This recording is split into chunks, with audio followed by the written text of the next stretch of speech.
우리 옆에 있는 사람하고 이렇게 한번 인사해 볼까요? 사랑합니다. 감사합니다. 잘 오셨습니다. 아멘.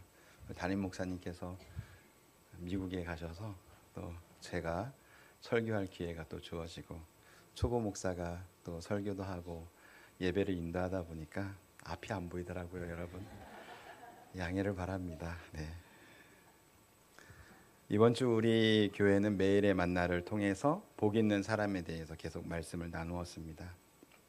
지금까지 신앙생활을 해오면서 복 있는 사람은 어떤 사람일까에 대해서 여러분들 한 번쯤은 다 생각해 보신 적이 있을 것 같습니다. 오늘 예배에서 복에 대해 우리가 다시 한번 확인해 보는 시간을 갖기를 원하고, 나는 진짜 복된 사람인지 아닌지 점검해 보는 그런 귀한 시간 되기를 축복합니다. 어떤 사람이든 살아가면서 복을 추구하고 살아갑니다. 복을 추구하지 않고 살아가는 사람이 혹시 있으실까요? 네. 우리 선조들은 얼마나 복을 갈망했는지 우리 친구류에 보면, 예전에 보면 복이라고 써 있는 거 보셨나요? 한자로. 그리고 식기류에도 복이라고 쓰여 있어요. 숟가락에도 이렇게 복이라고 쓰여 있었고요. 명절에 복이 쓰인 복주머니를 들고 우리 아이들이 세배를 하지 않습니까? 그래서 그 세뱃돈을 받기도 했죠. 우리 민족은 이렇게 복을 추구하면서 살아왔습니다. 그래서일까요? 우리나라는 정말 큰 복 가운데 살아가는 나라가 되었습니다. 한자로 쓰여진 복 좀 전에 보여주셨는데요. 다시 한번 보여주시겠어요? 네, 복자. 이게 복인 거 다들 알고 계시잖아요. 네. 복자는 이 옆에 있는 보일시와 하나일, 그리고 입구, 그리고 밭전, 이렇게 합쳐져서 형성된 형성 글자입니다.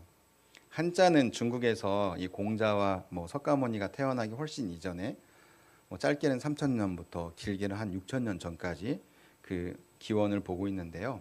한자를 잘 분석해 보면은 아주 오래전에 살았던 사람들이 어떤 생각을 가지고 어떤 문화에서 살아갔는지 우리가 엿볼 수 있습니다.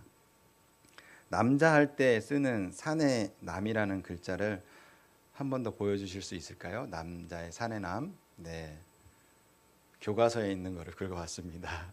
산의 남은 밭전과 힘력이 합쳐진 글자입니다. 그래서 밭에서 힘을 쓰는 사람을 가리켜 산의 남자를 썼습니다.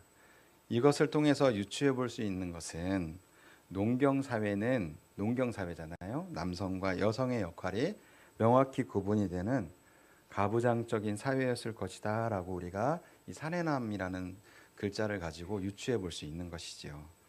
다시 복자에 들어가는 부수를 보겠습니다. 복자에 들어가는 부수는 보이다, 계시하다라는 뜻을 갖고 있는 시자가 있어요. 복자를 다시 한번 보여주시겠어요? 네. 보이고 계시하는 분은 바로 누구시냐면 오늘 말씀에서 하나님이십니다. 세상 사람들은 그냥 신이라고 표현을 하지요. 그러나 우리 그리스도인들은 보이고 계시하는 분은 하나님이심을 믿는 믿음으로 우리가 살아가는 것입니다. 로마서 1장 20절 말씀을 다 함께 읽어보도록 하겠습니다. 로마서 1장 20절 말씀 시작.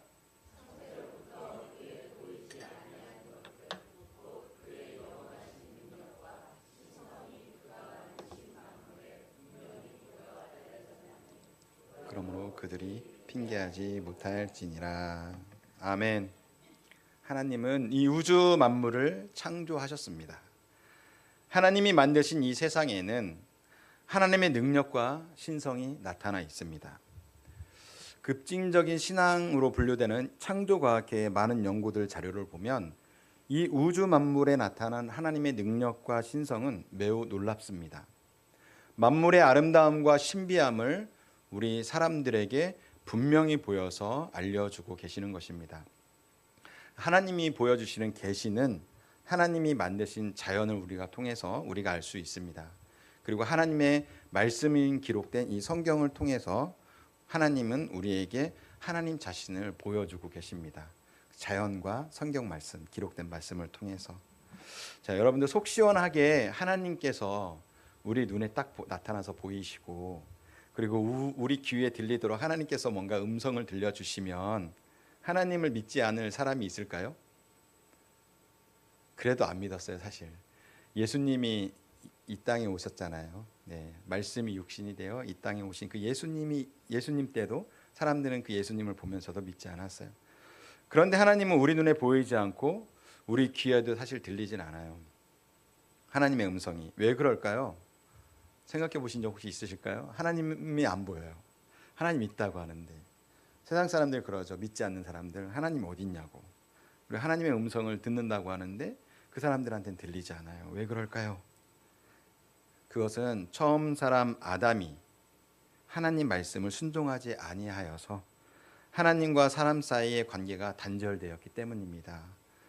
죄를 지어서. 그러나 우리는 만물에 남아있는 자연을 통해서 하나님의 능력과 신성을 분명히 알 수 있습니다. 하나님 주신 말씀과 예수님을 통해 우리는 하나님과 관계가 회복이 됩니다. 그렇게 회복이 될 때 우리는 하나님의 임재를 경험하게 됩니다. 그때 비로소 하나님의 음성이 우리에게 들릴 수 있는 것입니다. 다시 한자의 복자로 돌아와 보겠습니다. 옛날 중국 사람들은 이 복에 어떤 의미를 담아서 복이라는 글자를 썼냐면 분해에서 살펴를 보면 아까 잠깐 이야기 드렸지만 복자가 나올까요? 네, 일이 써 있죠. 일은 하나, 그리고 밑에 사람 입구자가 있어요. 네, 하나 가로로 하나 써 있죠. 일 하나. 입구자는 뭐예요? 사람의 입, 사람을 뜻하죠. 한 사람. 그리고 밑에는 뭐예요? 밭전이죠.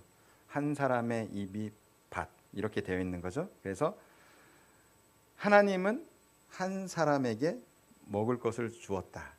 세상 사람들이 이걸 보면서 신은 한 사람에게 먹을 것을 주었다라고 하지만 우리는 그리스도인들은 하나님은 한 사람에게 먹을 것을 주었다.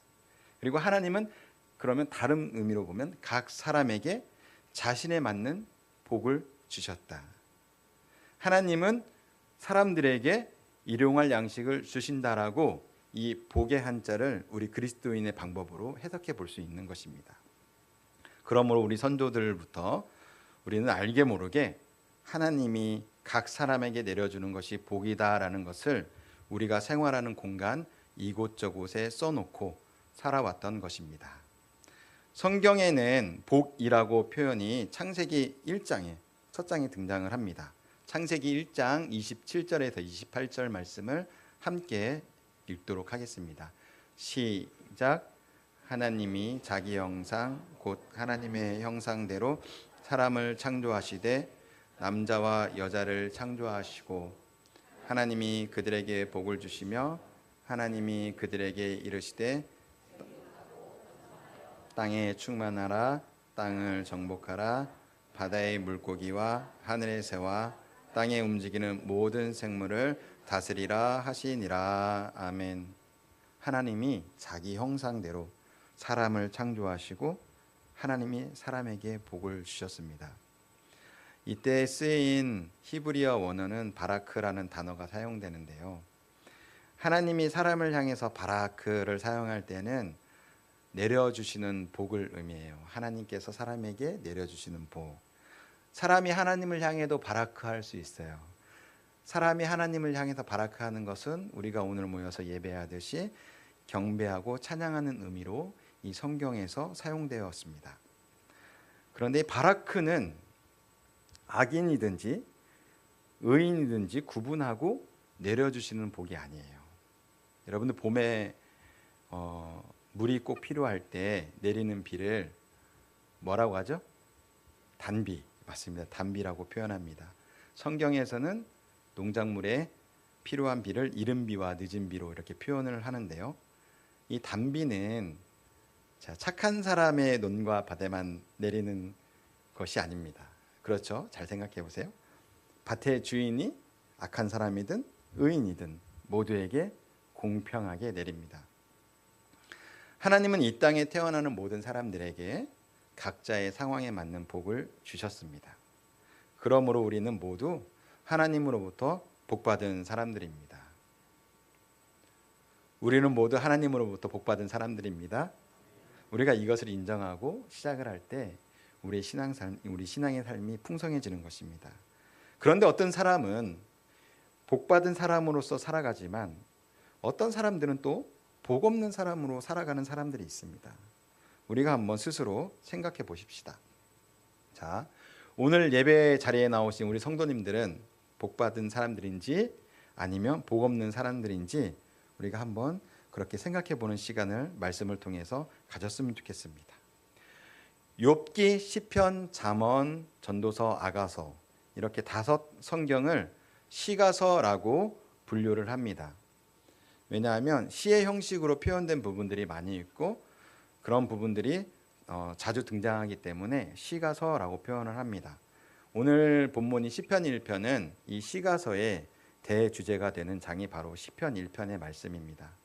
그러므로 여러분들이 욥기, 시편, 잠언, 전도서, 아가서 이 시가서를 읽을 때에는 우리 시편 1편의 그 대주제, 이 복을 가지고 생각하신다면 주제에서 크게 벗어나지 않을 수 있는 것입니다. 시편 1편에서 복 있는 사람은 첫 번째로는 악한 자들의 자리에 앉지 않는다고 했습니다. 1절 말씀을 함께 읽겠습니다. 1절 말씀 시작. 속이는 저울은 공평한 주는 그가 기뻐하시느니라. 아멘. 복 있는 사람이 하지 않는 것 3가지를 이야기하고 있는데요. 복 있는 사람은 속이는 저울은 그 시편 1편이 아니네요. 잠언 11 다시 시편 1편 1절 말씀. 자, 제가 떨려서 그렇습니다. 1절 읽겠습니다. 시작. 복 있는 사람은 따르지 아니하며 죄인들의 길에 서지 아니하며 오만한 자들의 자리에 앉지 아니하고. 아멘. 복 있는 사람이 하지 않는 것, 이 3가지를 이야기하고 있습니다. 첫 번째로는 악인들의 꾀를 따르지 않는 것, 그리고 두 번째로는 죄인들의 길에 서지 않는 것, 세 번째로는 오만한 자들의 자리에 앉지 않는 것, 이 3가지를 복 있는 사람들은 하지 않는다라고 표현하고 있습니다. 악인들의 꾀는 생각이죠. 우리 안에 들어오는 생각, 악인들의 꾀, 생각입니다. 죄인들의 길은 우리가 행동으로 볼 수 있는데 그 길로 따라가는 것은 소극적인 행동이라고 볼 수 있어요. 죄에 대해서. 오만한 자들의 자리에 앉는 것은 무엇일까요? 그러면 행동인데 소극적인 행동이 있었다면 적극적인 행동을 이야기하는 것입니다. 이 점차 커지는 이 죄의 특성을 바로 시편 1편 1절의 말씀에 이렇게 표현을 하고 있는 것입니다. 그래서 복 있는 사람은 악인의 생각을 따르지 않습니다. 복 있는 사람은 악인들이 하는 행동을 따라하지 않습니다. 우리를 한번 생각해 보세요. 우리의 삶을 제가 다시 한번 말씀드려 볼게요. 복 있는 사람은 악인들의 생각을 따르지 않아요. 중요한 부분이에요. 악한 생각을 하지 않습니다. 그리고 복 있는 사람은 악인들이 하는 행동, 악인들이 하는 행동들 아시죠? 그런 행동을 따라가지 않아요. 그리고 복 있는 사람은 악인들이 하는 악을 계획하고 그들과 함께 자리에 앉아서 실행하지 않는 사람이 궁극적으로 복이 있는 사람들입니다. 주일 오전에 성도들이 있어야 할 복의 자리는 어디일까요? 다시 한번 제가 질문 드려볼게요. 주일 오전에, 오늘 주일 오전이에요. 성도들이 있어야 할 복의 자리는 어디입니까? 예배당에서 하나님 전에 나와 예배당에 나와 하나님을 예배하는 장소가 복이 있는 장소예요. 이 시간에 악인들의 자리에 앉아 있는 사람은 하나님께서 주시는 복이 있는 사람이 아니라고 볼 수 있겠죠. 여러 가지 상황은 있을 수 있어요. 그러나 본인이 의도해서 계획하여서 그렇게 가는 것을 말씀드리는 겁니다. 여러분 각자는 지금까지 어떤 신앙생활을 했었는지 한번 또 점검해 보는 시간이 필요한데요. 복이 있는 자리에, 이 예배의 자리에 습관과 형식을 따라 나와서 앉아 있는 것은 아닌지, 복의 자리보다 세상의 일과 모임이 더 중요해서 내가 즐겨야 하는 일정이 생기면 하나님께 복을 받는 자리인 예배의 자리는 뒤로 밀어놓고 신앙생활을 하고 있지는 않았는지 우리의 신앙을 점검해 볼 필요가 있습니다. 오늘 본문 말씀 2절 말씀을 함께 읽겠습니다. 2절 말씀 시작. 오직 여호와의 율법을 즐거워하여 그의 율법을 주야로 묵상하는도다. 아멘. 우리 1절과 2절을 연결해서 한번 다시 볼까요? 1절부터 시작. 복 있는 사람은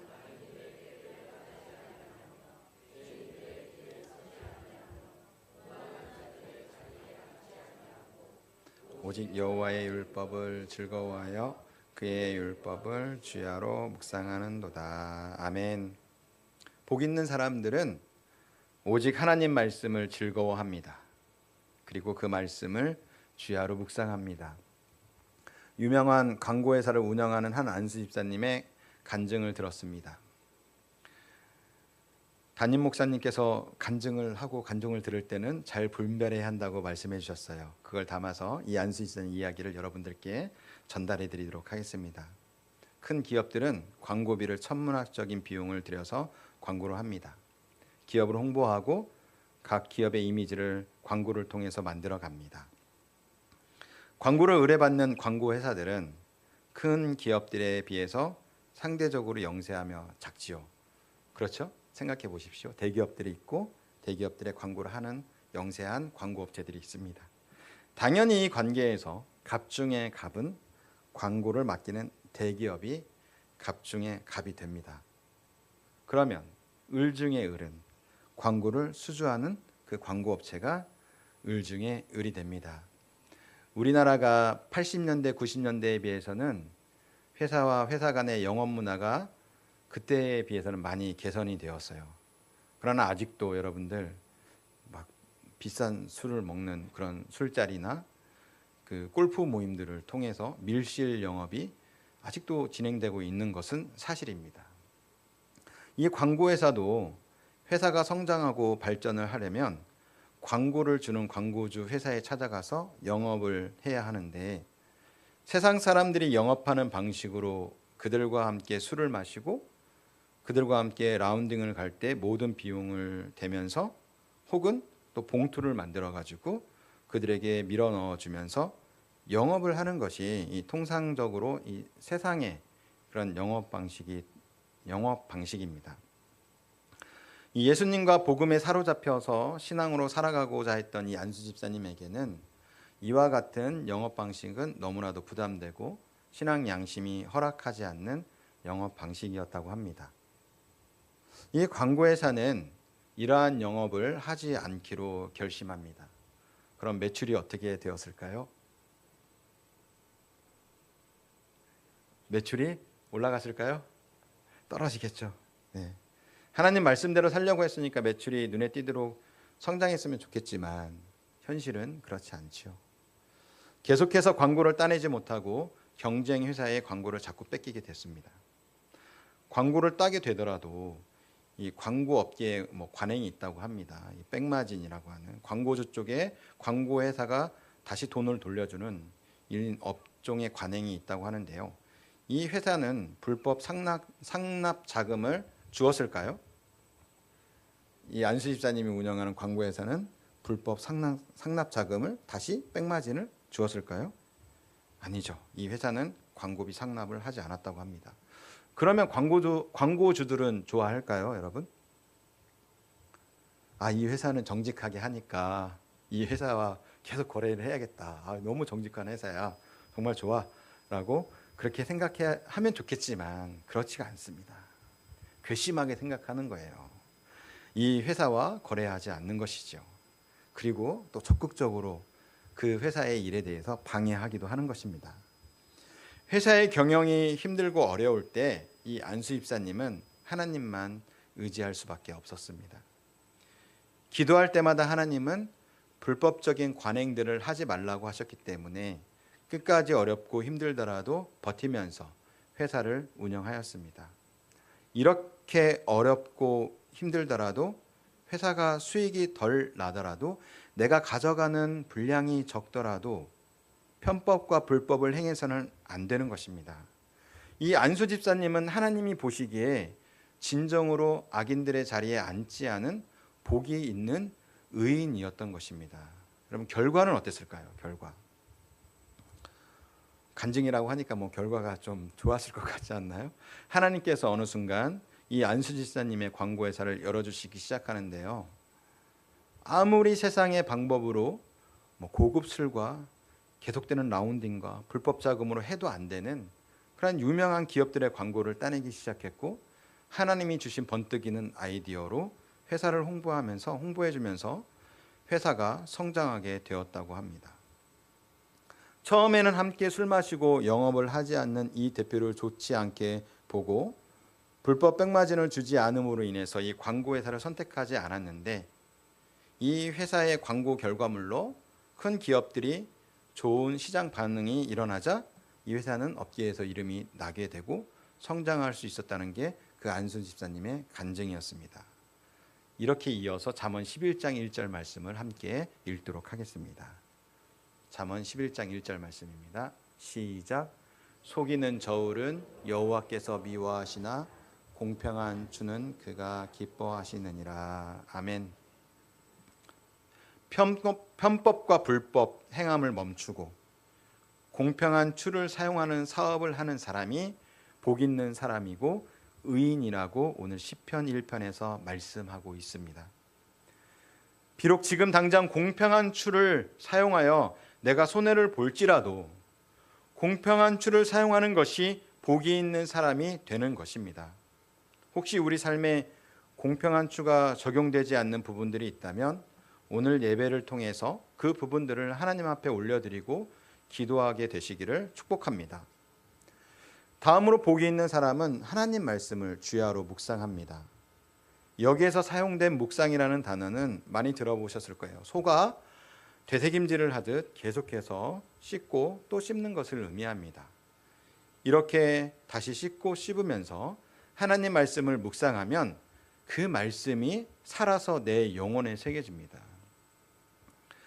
저는 청소를 하면서 목회도 하는 이중직 목사입니다. 저는 회사 사무실들을 주로 청소를 하는데 많은 회사 사무실들을 청소합니다. 코로나 무렵쯤이었어요. 코로나 직전의 일이었던 것 같은데 공덕역 부근의 회사였어요. 그 회사를 가서 구석구석 청소를 했었죠. 제가 이렇게 생긴 것은 이렇게 생겼어도 이 구석구석 깔끔하게 청소를 나름 잘 하는 편입니다. 이 어느 한 사람의 책상이 눈에 들어왔어요. 저희는 청소를 할 때 개인의 책상은 손은 안 돼요. 왜냐하면 개인 책상을 잘못 손대면은 분실물이 생겼을 때 우리가 그 손댔다는 이유로 책임을 질 수도 있고 중요한 서류도 없어질 수도 있기 때문에 개인 책상은 만지지 않습니다. 그런데 어느 한 사람의 책상 옆 파티션에 책상이 있고 파티션들이 있고 팀원들 자리는 이렇게 앞뒤로 앞에 파티션 옆에 파티션이 있잖아요. 하나님 말씀이 아주 작은 명함 크기로 이렇게 손글씨로 기록돼 가지고 붙어 있었어요. 그걸 보게 되는데 그 말씀을 써 붙여 놓은 직원의 책상을 보면서 이 책상은 얼마나 귀한 책상인가 라는 생각을 저는 하게 되었어요. 나름 목사라고 청소하면서 뭐 그런 은혜되는 포인트들을 이렇게 생각을 하는 것 같습니다. 그 책상이 정리정돈이 잘 되고 깨끗한 것을 떠나서 이 직원이 얼마나 하나님 말씀을 묵상하며 살고자 몸부림을 하고 있는지. 사실 직장에서 여러분들 성경책 꺼내놓을 수 있어요? 큐티책 올려놓을 수 있어요? 말씀 붙여놓을 수 있어요? 그거 못해요. 그런데 이분은 자기가 손글씨로 써가지고 거기다가 옆에다가 하나님 말씀 붙여놓은 거예요. 어렵고 힘들 때마다 그 말씀 보려고요. 그게 제 마음에 딱 와닿더라고요. 누군가에게 보여주기 위한 하나님 말씀이 아닌 자신이 그 말씀을 읽고 또 암송하면서 그 말씀이 자신의 영혼에 각인되게 하려는 그 직원의 저는 노력이 보였어요. 제 안에 쏟아지는 감동이 있었습니다. 이것이 바로 하나님 말씀을 즐거워하며 주야로 묵상하고자 하는 모습들 중에 하나의 모습인 것입니다. 우리의 삶의 자리에서 여러분 돌아가셔서 집에 가셔서 어디다 써붙이면 돼요? 냉장고에 써붙이셨나요? 주방에 써붙이시고 또 문에도 붙여놓으시고 그렇게 하면서 하나님 말씀을 가깝게 하는 우리 성도들이 되기를 축복합니다. 우리에게 매달마다 우리에게 암송 말씀을 한 구절씩 우리 담임 목사님께서 적어주셔요. 이렇게 7월 암송 말씀에서 너는 하나님과 화목하고 평안하라. 얼마나 좋은 말씀이에요. 하나님과 화목하고 평안하라. 그리하면 복이 내게 임하리라. 복이 임한대요. 오늘 말씀하고도 연결이 돼요. 여러분들 이거를 집에 가서 그냥 요거 이렇게 오려서 하는 것도 좋지만 내 손으로 써보세요. 내 손으로 삐뚤삐뚤 하더라도 써가지고 우리가 있는 자리 차에도 붙여놔 보시고 냉장고에다 붙여놔 보시고 여러분들 직장 가시는 분들 직장 한켠에 안 보이게 살짝 다른 사람들이 보면 또 손가락질 할 수 있으니까 그렇게 한번 붙여보시면서 이 말씀으로 우리가 그렇게 살아내는 우리가 되었으면 좋겠습니다. 그러면은 이 말씀이 그곳에 붙어 있으면 어떻게 되냐면요, 처음에는 그냥 문자에 불과할 수 있어요. 너는 하나님과 화목하고 평안하라. 그래, 하나님과 화목하고 평안하라. 그런데요, 우리가 살아가면서 어떤 순간에 어떤 일들이 닥칠 때가 있어요. 하나님이 원망스러울 때도 있고 때로는 하나님 옆에 주변 사람들이 원망스러울 때도 있어요. 그때 이 말씀을 딱 보면서 그랬지. 하나님과 화목하고 평안하라. 이 말씀이 살아서 우리 마음속에 꽂히는 것을 우리가 경험은 할 수 있는 것입니다. 삶의 여러 가지 무게로 어려움을 겪고 계시는 분이 계시다면 하나님 말씀과 함께 그 삶의 어려움에 부딪히며 여러분들 몸부림쳐 보시기를 바랍니다. 하나님은 우리를 지켜보시면서 우리를 긍휼히 여기시고 우리를 선하고 좋은 길로 인도하실 것입니다. 세 번째로 복 있는 사람은 하나님 안에 거하는 삶을 살아갑니다. 오늘 본문 3절 4절 말씀을 함께 읽겠습니다. 시작. 그는 시냇가에 심은 나무가 철을 따라 열매를 맺으며 그 잎사귀가 마르지 아니함 같으니 그가 하는 모든 일이 다 형통하리로다. 악인들은 그렇지 아니하며 오직 바람에 나는 겨와 같도다. 아멘. 복 있는 사람은 시냇가에 심은 나무라고 표현합니다. 시냇가에 심은 나무는 충분한 물과 영양을 공급받아서 사시사철 나무 잎이 푸르고 무성하며 많은 열매를 맺을 수 있습니다. 여러분들은 어떤 열매를 맺고 살아가고 계십니까? 여러분들의 삶에는 어떤 열매가 맺혀지고 있습니까? 갈라디아서 5장 22절 23절 말씀을 함께 읽도록 하겠습니다. 시작. 오직 성령의 열매는 사랑과 희락과 화평과 오래 참음과 자비와 양성과 충성과 온유와 절제니 이 같은 것을 금지할 법이 없느니라. 아멘. 성령의 9가지 열매가 오늘 이 말씀에 나와 있어요. 복 있는 사람, 의인은 성령님과 동행하는 사람은 이와 같은 9가지 열매가 그 사람들을 통해서 맺히게 되는 것입니다. 이런 열매가 맺히려면 우리의 신앙이 어디에 심겨야 하는 것일까요? 3절 말씀에 보면 시냇가에 우리가 심겨져야 하는 것입니다. 요한복음에서는 예수님께서 이렇게 말씀하십니다. 요한복음 15장 4절 5절 말씀입니다. 시작. 내 안에 거하라. 내 거하리라. 스스로 열매를 맺을 수 없음 같이 너희도 내 안에 있지 아니하면 그러하리라. 나는 포도나무여 너희는 가지라. 그가 내 안에 내가 그 안에 거하면 사람이 열매를 많이 맺나니 나를 떠나서는 너희가 아무것도 할 수 없음이라. 아멘. 나뭇가지가 나무가 싫다고 나무에서 떨어지면 그 가지는 말라서 죽게 됩니다. 나뭇가지가 열매를 잘 맺기 위해서는 나무 몸통에 잘 붙어서 양분을 잘 흡수해야 열매를 맺을 수 있습니다. 나무는 물이 필요합니다. 그러나 그 나무가 나는 옆에 나무가 싫으니까 저 혼자 사막 가운데에 심기우면 그 나무는 열매도 맺지 못하고 곧 말라 죽게 될 것입니다. 그리스도인들에게 포도나무이신 우리 예수님에게 우리는 잘 붙어 있어야 하며 생명의 근원이 되신 우리 하나님의 시냇가에 우리는 잘 심겨져 있어야 우리는 열매를 맺을 수 있는 것입니다. 한번 심기운 나무는 자리를 이동하기 어렵습니다. 시냇가에 심기운 나무는 나무의 성장에 필요한 물과 양분을 계속해서 공급을 받습니다. 필요한 것을 늘 공급받는 나무를 심은 주인이 원하는 열매를 풍성하게 맺어서 주인에게 열매를 드릴 수 있는 것입니다. 여러분들, 이것은 영적인 것에만 국한되어 있지 않습니다. 우리의 현실의 삶도 모두 사실은 연결되어 있는 것입니다. 우리는 예수님 안에 살아가는 인생입니다. 포도나무이신 예수님에게 붙어서 살아갈 때 우리 가지가 마르지 않게 되는 것이에요. 열매를 맺을 수 있게 되는 것입니다. 우리가 예수님에게 붙어서 살아갈 때 우리가 열매를 맺을 수 있게 되는 것입니다. 그래서 오늘 말씀을 제가 이렇게 정리를 해보도록 하겠습니다. 여러분들, 이런 생각을 좀 해보신 분들이 계시나요? 나는 왜 다른 사람에 비해서 받은 복이 적을까? 우리 집은 왜 이렇게 가난할까? 나는 왜 이렇게 아픈 몸으로 이렇게 살아가야 되는 것일까? 나는 끈기도 부족하고 자주 죄에 빠져서 계속 죄에 넘어지면서 살아가는 것일까? 라며 우리가 하나님을 믿고 예수님을 믿고 살아가지만 부정적인 의식들이 우리 안에 계속해서 우리를 잠입할 때가 있습니다.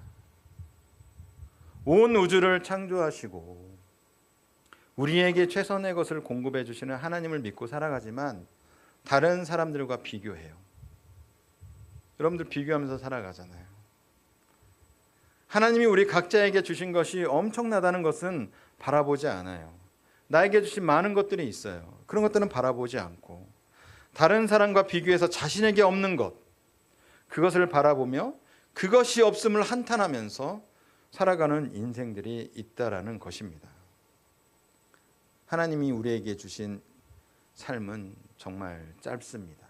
그리고 귀한 삶입니다. 왜 귀한가요?